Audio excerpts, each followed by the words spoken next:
Welcome. মানে আমার কাছে রেসিপি আছে অনেক, আমি রাতে পারি না। রান্নাবাটি ফিল্ম রিভিউ।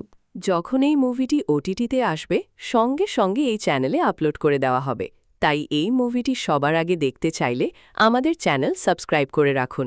কি জিনিস বানাইছে ভাই, এটা মুভি নাকি আগুন? এই কথা বলছি এর কারণ জানতে চাইলে পুরো ভিডিওটি দেখতে হবে। এই ভিডিওর শেষের টুইস্টটা শুনলে তুমি নিজেই কমায় চলে যাবে, তাই ভিডিওটি না টেনে পুরো ভিডিওটি দেখুন। বাংলা বিনোদন জগতে সম্পর্ক, পরিবার, খাবার আর আবেগকে কেন্দ্র করে নির্মিত গল্পগুলো সবসময়ই দর্শকদের আলাদা এক অনুভূতি দেয়। সেই ধারাবাহিকতায় রান্নাবাটি এমন একটি কাজ, যেখানে শুধু গল্প নয় বরং মানুষের ভেতরের অনুভূতি, সম্পর্কের টানাপোড়েন আর জীবনের বাস্তবতাকে খুব সুন্দরভাবে তুলে ধরা হয়েছে। ট্রেলার দেখেই বোঝা যায় এটি শুধুমাত্র একটি সাধারণ পারিবারিক গল্প নয়, বরং এর ভেতরে রয়েছে ভালোবাসা, অভিমান, স্বপ্ন, আত্মসম্মান আর সম্পর্কের গভীর এক যাত্রা।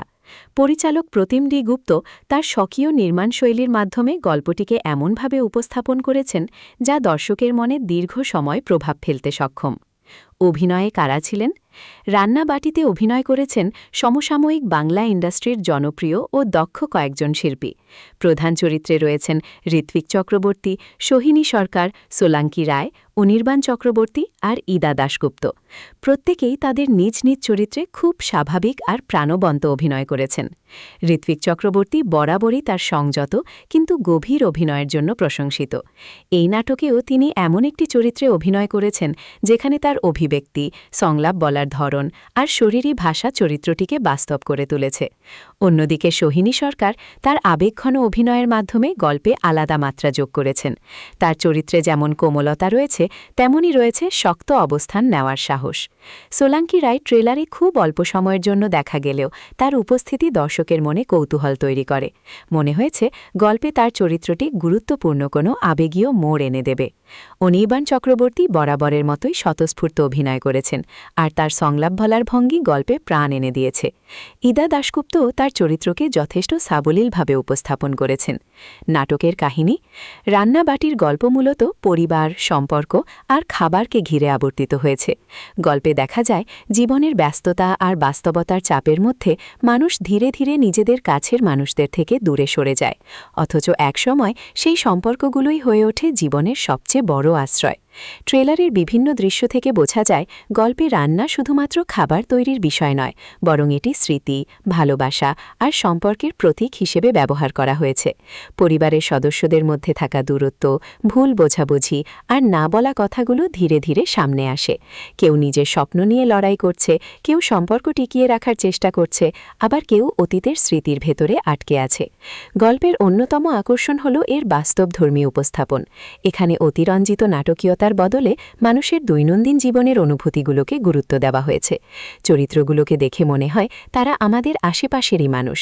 তাদের হাসি, কান্না, রাগ, অভিমান সবকিছুই খুব পরিচিত আর বাস্তব মনে হয়।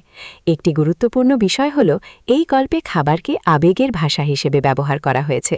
অনেক সময় মানুষ যা মুখে বলতে পারে না তা হয়তো একটি খাবারের মাধ্যমে প্রকাশ করে। রান্নাঘর এখানে শুধু রান্নার জায়গা নয়, বরং এটি সম্পর্ক গড়ে ওঠার, ভাঙনের আর পুনর্মিলনের প্রতীক। নির্মাণশৈলী ও পরিচালনা। পরিচালক প্রতিম ডি গুপ্ত সবসময় ভিন্নধর্মী গল্প বলার চেষ্টা করেন। রান্নাবাটিতেও তার সেই স্বাক্ষর স্পষ্টভাবে দেখা গেছে। ট্রেলারের প্রতিটি ফ্রেম খুব যত্ন নিয়ে নির্মাণ করা হয়েছে। ক্যামেরার ব্যবহার, আলো ছায়ার খেলা আর চরিত্রগুলোর আবেগ ফুটিয়ে তোলার ধরন প্রশংসার দাবিদার। বিশেষ করে রান্নাঘরের দৃশ্যগুলো খুব উষ্ণ আর জীবন্ত মনে হয়েছে। খাবারের ক্লোজ শট, পরিবারের একসাথে বসে থাকা কিংবা নীরব মুহূর্তগুলো দর্শকের মনে এক ধরনের নস্টালজিক অনুভূতি তৈরি করে। মনে হয় যেন নিজের পরিবারের কোনো গল্প দেখছি। পরিচালক খুব ধীর আর সংবেদনশীল গতিতে গল্প এগিয়ে নিয়েছেন। এতে দর্শক চরিত্রগুলোর অনুভূতির সাথে সহজেই সংযুক্ত হতে পারে। ট্রেলারে দ্রুত কাট বা অতিরিক্ত চমক দেওয়ার চেয়ে আবেগকে বেশি গুরুত্ব দেওয়া হয়েছে, যা এই কাজটিকে আরও পরিণত করেছে। সংলাপ ও আবেগ। রান্নাবাটির সংলাপগুলো খুবই বাস্তবধর্মী। এখানে অতিরিক্ত নাটকীয় সংলাপের বদলে এমন কথা ব্যবহার করা হয়েছে যা আমরা বাস্তব জীবনেও শুনতে পাই। অনেক সংলাপ